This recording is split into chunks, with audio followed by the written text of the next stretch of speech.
Good evening and thanks for joining us tonight. I'm Ezequiel Ramirez. And I'm Mark Monroy. We're proud to bring you a special look into Hispanic heritage across Central Texas and the Brazos Valley. As we share the stories of neighborhood leaders and families making a lasting impact on politics, art, culture, community, and food. We're honoring the past, celebrating the present, and looking ahead to the future. We're excited to have y'all join us as we share these stories. And Mark, you're actually starting us off tonight with a story out of Bell County. Oh, you're absolutely right there, Zeke. We're taking you over to Hallie's Latin Food, where there's not just good food, but even better stories to tell. From leaving his home country of Venezuela to opening a business in Killeen, the owner tells me his journey wasn't easy. To be honest, it was very difficult. Life has never been easy for Venezuelan native David Viloria. He watched his homeland shift from a prosperous nation rich with resources to a country under dictatorial rule. The Venezuelan government has been incredibly detrimental for every Venezuelan citizen. They've done so much damage to our beautiful country, both in the natural resources and the socio-economic climate. From his home city of Valencia, Venezuela, David faced political pressure and decided it was time to leave. It was an obligatory decision to leave governmental company, and they began to investigate me. His journey brought him to Central Texas, where he opened Killeen's Hallie's Latin Food, just off Turner's Avenue. Me and my family are forever grateful to the United States because it has given us the opportunity to have a peaceful life. In addition, we had the chance to open a business. But freedom comes with sacrifice.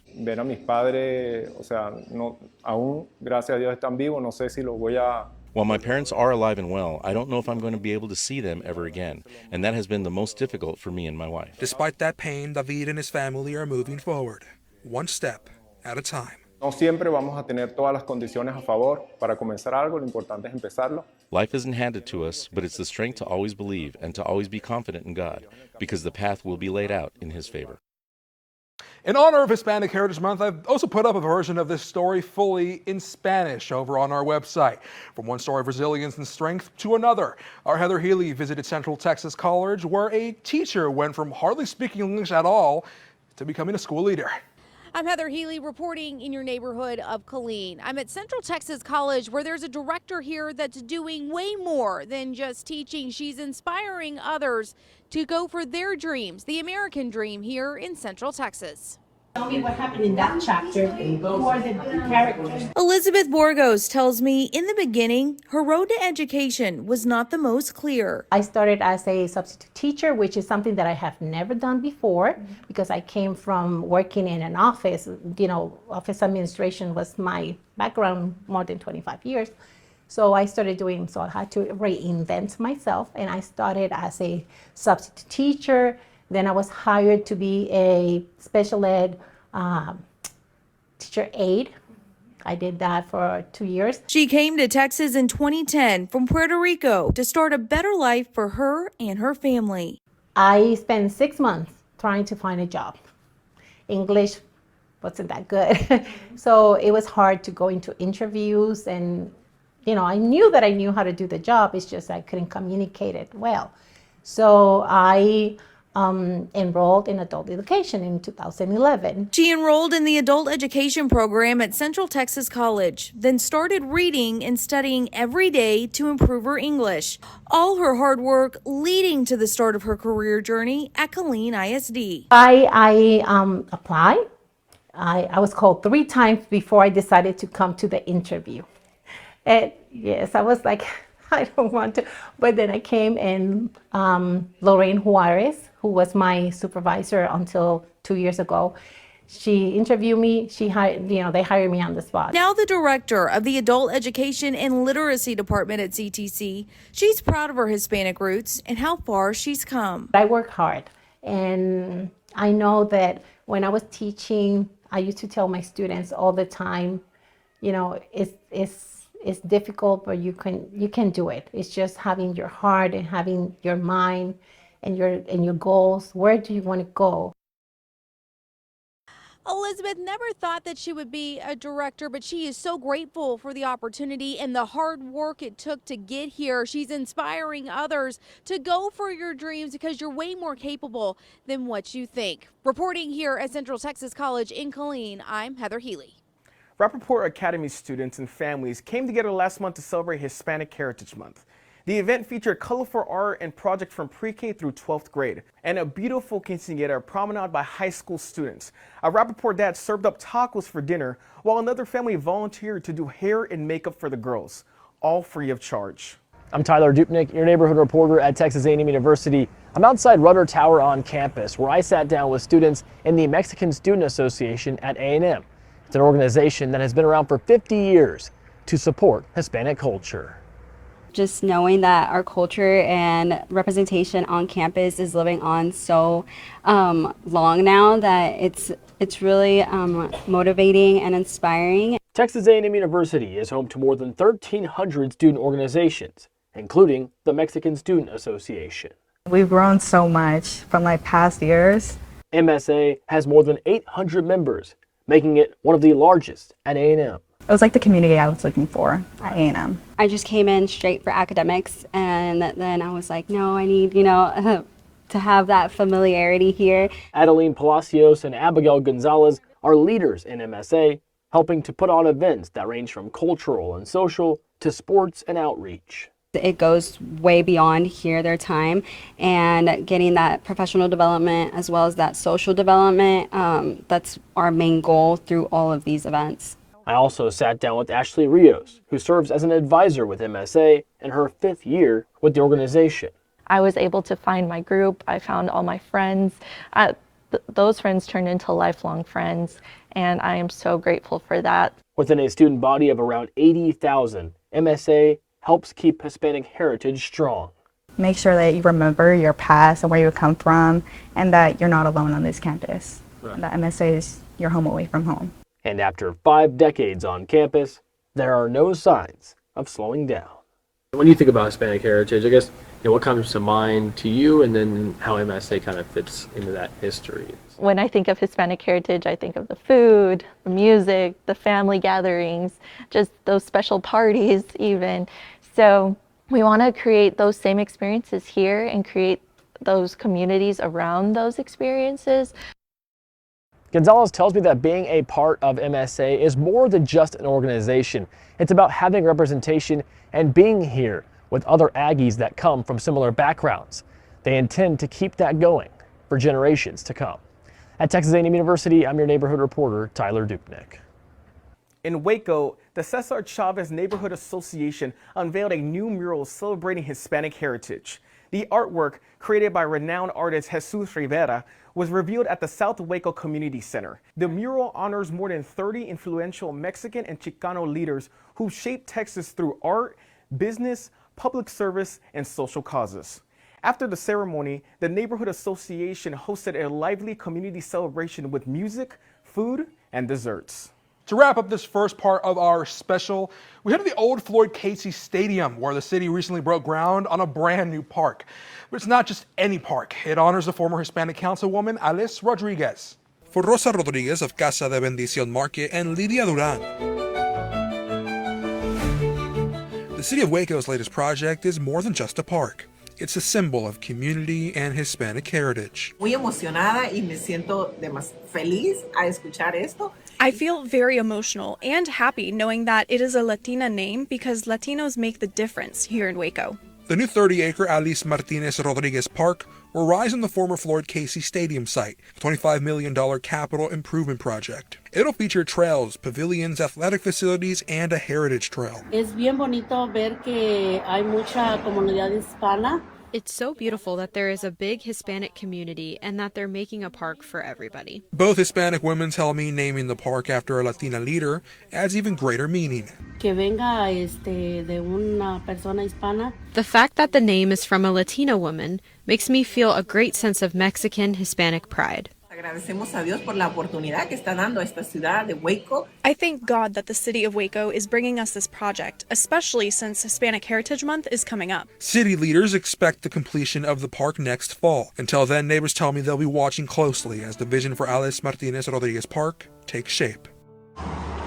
There's so many Hispanics in the area, and we're growing, so I think it's phenomenal the city is doing this for us. Coming up, discover the Hispanic pioneers who shaped Grimes County from the early settlers to today's law enforcement leaders.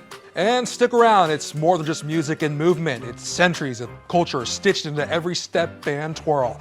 We'll tell you about one local woman keeping the vibrant tradition of ballet folklorico alive.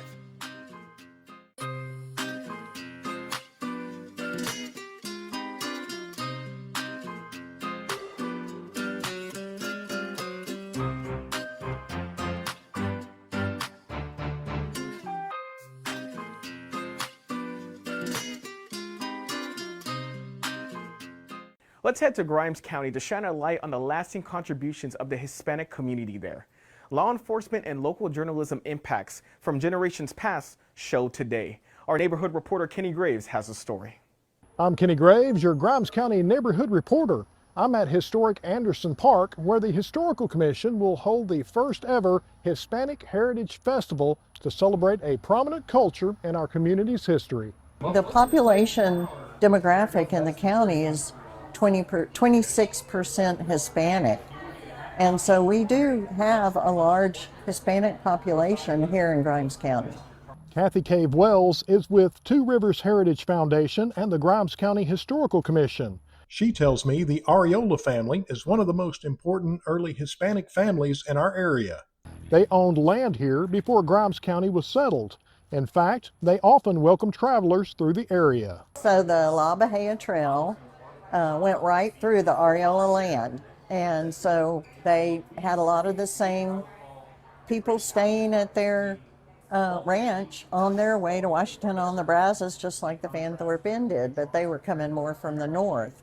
But Wells tells me the Areolas are just part of our area's Hispanic legacy.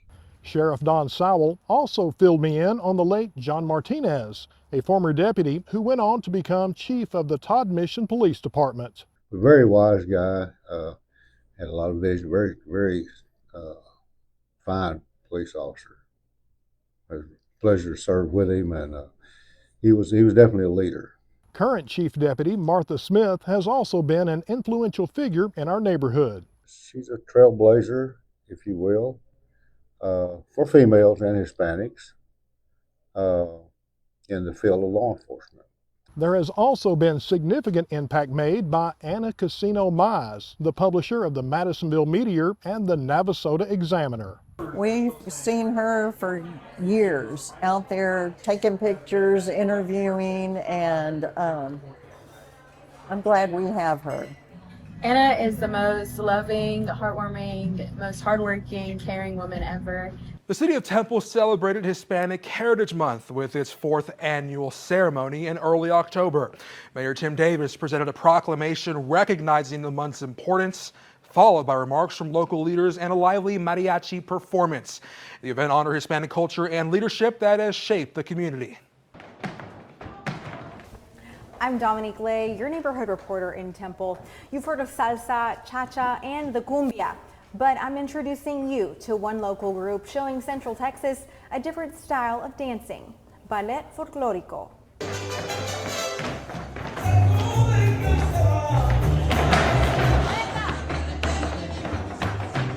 So ballet folklorico has been around since pre-Hispanic times.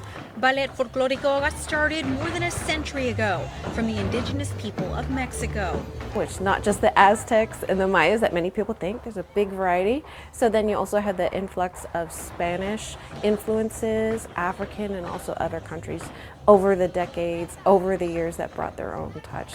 Ana Pineda has been dancing ballet folklorico for 20 years. She explained to me each state in Mexico has a different dance, each with different movements.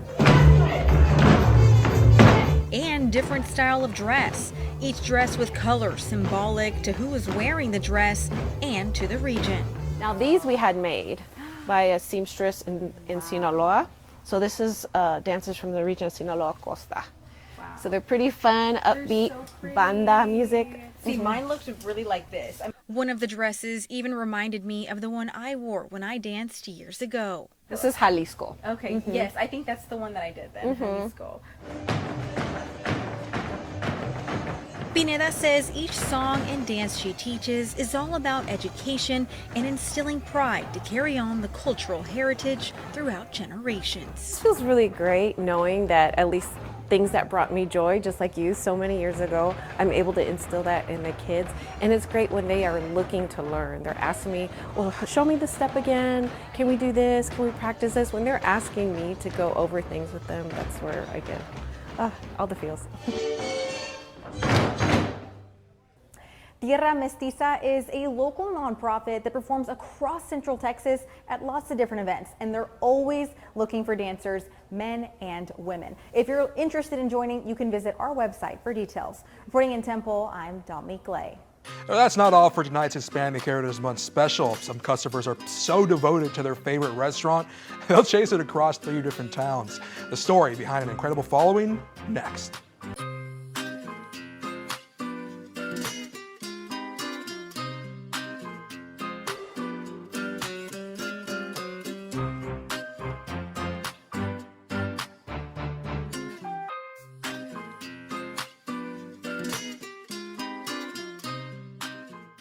Thank you for sticking with us. Now, they say food brings people together, but over in Hillsborough, it's bringing back traditions. It's more than a restaurant, it's a story of culture and growth. And it's one our Chantel Belafonte brings us now. I'm Chantal Belafonte, your neighborhood reporter in Hillsborough. For the past 15 years, this one special take on Tex-Mex has been impacting our local neighbors from Whitney, Itasca, and now Hillsborough. As part of our Hispanic Heritage Month, I'll take you to the Salvadorian restaurant making a difference locally through food and culture. Why are you here? To eat the food, it's good. The food, culture, and success of Diaz Tex-Mex in Hillsborough is so good, locals Beth and Steve Paskey have been following the Diaz family for quite some time. This time around, she traveled all the way from Itasca to Hillsborough. But then they left Itasca and they went to Whitney. And then from Whitney, they came here. Yeah. Mm-hmm. And so wherever they go, you go. Let's say go out. Diaz Tex-Mex has been a part of our local community for 15 years. The owners also had an El Salvadorian restaurant in Whitney, Itasca, and now Hillsborough, bringing them closer to family. The idea of starting a business came from Carlos Diaz's uncle, Santos Benitez. His mother and father, Carlos and Maria Diaz, followed suit. Now, for the past 3 years, our community of Hillsborough has been getting a taste of their family culture. Off on a small gas station. We started, I don't know, probably 5 tables, 10 tables, the max, something small, and we have grown to something a lot bigger than what we actually thought we were going to grow into. So we got to appreciate every customer that has returned, has came in, and hope does grow.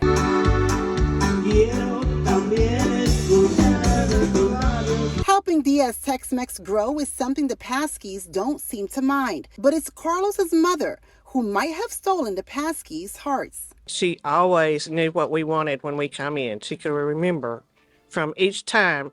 She wouldn't even have to write it down. And then when we go to pay, she remembered, and it wasn't written down anywhere. She just remembered what we had. The restaurant is owned by Carlos's parents and is run by his entire family.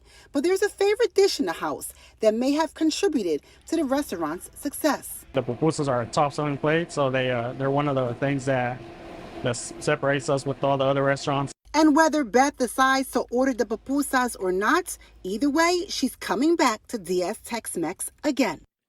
Since she left Itasca, we haven't had any really good restaurants. Every Friday night, the restaurant brings entertainment to Hillsborough with live Hispanic music bands and occasional country music as well. I'm Chantal Belafonte, your neighborhood reporter in Hillsborough. A beloved Mexican restaurant has found new life as a food truck. Cultura Mia closed its storefront earlier this year, but owner Jesus Rodriguez is now serving the same traditional recipes from his new food truck called Chulada de Maíz. The truck specializes in chilaquiles and is stationed outside the common grounds on Franklin Avenue. Rodriguez says he's continuing his mission to bring authentic Mexican cuisine right here to Central Texas. You see these tacos right here? We have barbacoa, al pastor, and carnitas. If you've ever wondered why they taste so good and how you can replicate that taste at home, well, I'm taking you to the meat market to show you exactly what to order. It's all a part of our celebration for Hispanic Heritage Month. Whether it's your neighborhood Michoacana or your local Vaquita, when you walk into places like Poco Loco, inside you'll find pan dulce and piñatas. But after a quick walk to the back, you'll find the carniceria. La fajita de res, ya sea el bistec suave. Beef fajitas, steak, milanesa is really popular. Pork, pork chop, pork feet. Tenemos la chuleta de centro, tenemos patitas de puerco. Through the glass, you'll see typical chicken breast and beef flank, but when you look around a little more, La cabeza de res es para, mucha gente la usa para la barbacoa. A lot of people use the head of the cow for barbacoa. It has the tongue, the cheek, the complete head is typically used for barbacoa. Y sacan, pues para eso normalmente es para la barbacoa. you may not know it, but that barbacoa taco you love comes from the head of a cow. Julio Gonzalez, head of the carniceria, explained to me how other parts of the animal are utilized. La lengua te sirve pues ya sea para la barbacoa, mucha gente lo usa. The tongue can also be used for barbacoa. A lot of people use it, and they use it for tacos. La usa mucho como para los taquitos, para hacer tacos o todo eso. The purpose of using every part of the animal, like the chicken, pig, and cow, dates back centuries when the indigenous people of Mexico, like the Aztecs and Mayans, believed each part of the animal represented power and courage. It was also a way of respecting nature and the life that had been sacrificed. Now, in rural Mexico, because of economic conditions, families often make the most out of every animal. Today, using parts like intestine or head meat is a favorite in Mexican cuisine for their bold flavors. And speaking of bold flavors, patas de res or cow feet and patas de pollo, also known as chicken feet, are used to enhance or complement other traditional dishes. So dime para qué se usa la pata de res. Bueno, la pata de res, te digo, es un complemento. The cow's feet is added to complement the different types of menudo. And the chicken feet, you can put them in caldo, chicken soup, and the little feet are really good. Y es muy buena la patita. This was just a small sliver of the meats that you'll find at a carniceria. And if you don't want to dig in head first, most carnicerias have pre-marinated meat ready for you to purchase. Reporting in Waco, I'm Dominique Lay. One more story tonight. 2 Waco ISD students are using their bilingual skills to win big on the national stage and inspire their peers in the neighborhood.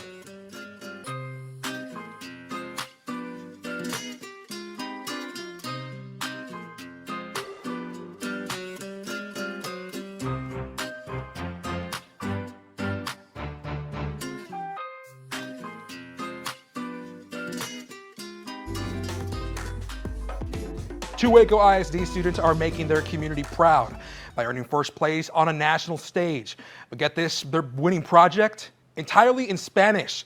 Dominique Lay sits down with the students to ask about the big win and what it means to them. ¿Qué es el lector enmascarado? That's you. 2 Waco ISD students are now looking to the future, full of possibilities, after a huge win at the National Educators Rising competition.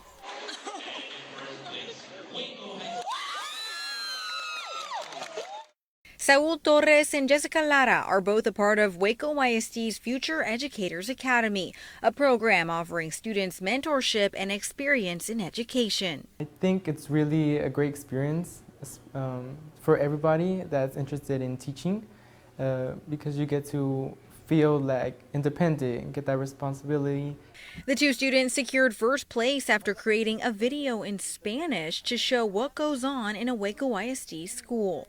¿Quién crees que es el lector enmascarado? We chose the Spanish version because Kendrick Elementary is a bilingual school where they have bilingual classes and teachers, and like me and Saul's classes, we had bilingual kids in there. Spanish is a first language for many students in the district. Saul Torres says it's a special experience using his culture for creativity. I think it's a really fun experience because you get to bring some of that heritage for other people and speak your own language. I feel like that win and this program are helping students like Torres and Lara utilize their skills for the future. We heard that Waco ISD really needs more bilingual teachers, so we do look forward to coming back into Waco ISD. That about does it for us tonight, but we want to thank you for joining us in celebrating Hispanic heritage across our neighborhoods. From history makers to everyday people, we're proud to highlight traditions, cultures, stories, and contributions that have made our state what it is. And happy Hispanic Heritage Month.